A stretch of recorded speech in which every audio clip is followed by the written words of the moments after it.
रोम रोम भाइयों। પુરાઈ કાઢી લેમ્બોર્ગિની કેમ કે આજ જવાનું છે લગ્નમાં. અહીંયા તો વીરને જરી ભરેલા સાફા બાંધે છે. ત્યાં બધા કે વરાજાને પણ હોય તો પવણે, પણ આપણે બધા બેહો.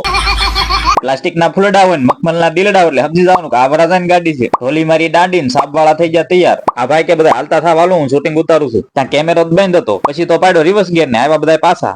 વરાજો તૈયાર થાય એ પેલા તો અણવર 50 તોલાનો હાર પહેરીને તૈયાર થઈ જાય. તમારે જો આવો સાફો બંધાવો હોય તો નામ નંબર નીચે આપ્યું છે, વાર્તાલાપ કરી લેજો. ठीक है। વરાજો એકલો બેઠો છે, તમને શું લાગે છે? બિચારાનું કોઈ ધડો નહીં કરતું હોય એમ. જોઈ લો આટલા બધા માણસો છે ને 4-5 તો અણવર છે. અહીંયા જાનમાં મોટા મોટા હસ્તી લોકો આવ્યા છે. આજ તો 4-5 કરોડ ઉડાડી જ નાખવાના છે. આવી જો ડિઝાઇન કરી નાખી વરાજાની એન્ટ્રી.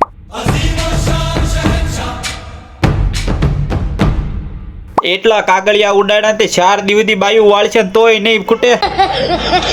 ત્યાં ભાઈ હેલિકોપ્ટર કાઢ્યું કે ઉડે તો જા, નકર કરો બાવળી એમ ઘા. અને ભાઈ હાસુ હો પછી તો ઉડ્યું કે જાનુડીનો મેકઅપ ઉડાડી દીધો.